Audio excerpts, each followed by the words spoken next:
Hi, welcome to One Guest. I'm Edgar B. Herwick III, and with me is Henry Jenkins, who is the head of the Comparative Media Studies program at MIT. Professor, thanks for being here. Happy to be here. So, in your studies, you deal with a number of issues, comparing different media. I'm interested in talking a little bit about this idea of citizen journalism, blogs, message boards, this idea that news is coming from regular people.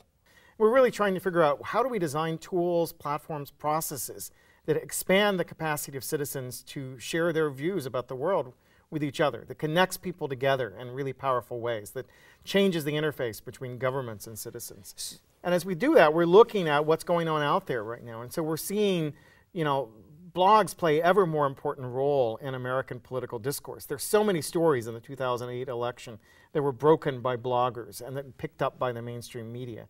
There's so many videos that were produced by for YouTube distribution that became a central part of the discussions of the presidential campaign. That's right, and not surprisingly, not only in sharing the news about it, but as political campaigns often do, they were very innovative in the way they used these media as well. So definitely we saw the Obama campaign early on exploiting the Facebook, MySpace as social network sites that allowed voters not just to connect to the candidate, but to connect with each other. We saw the use of mobile phones and text messaging as a way of getting word out to supporters and giving them a sense of greater empowerment, connection to the campaign.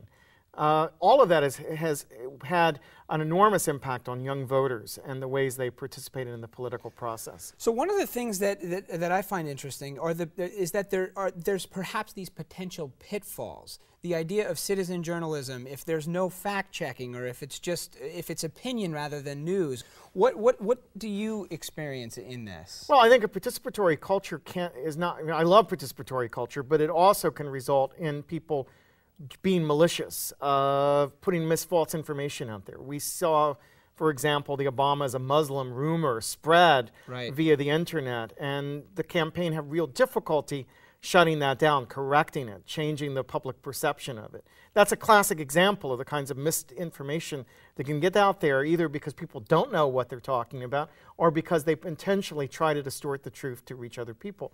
That citizens don't necessarily feel they have a long-term stake in the political process in the ways that even as partisan as our society has become, parties have to work together on certain things, and so there's a level in which they won't go.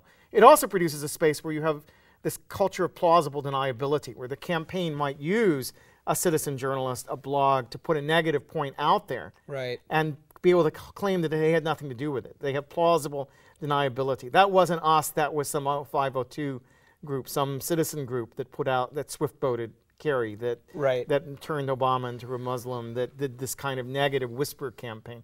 So there's a lot we have to learn about the ethics of this new media practice.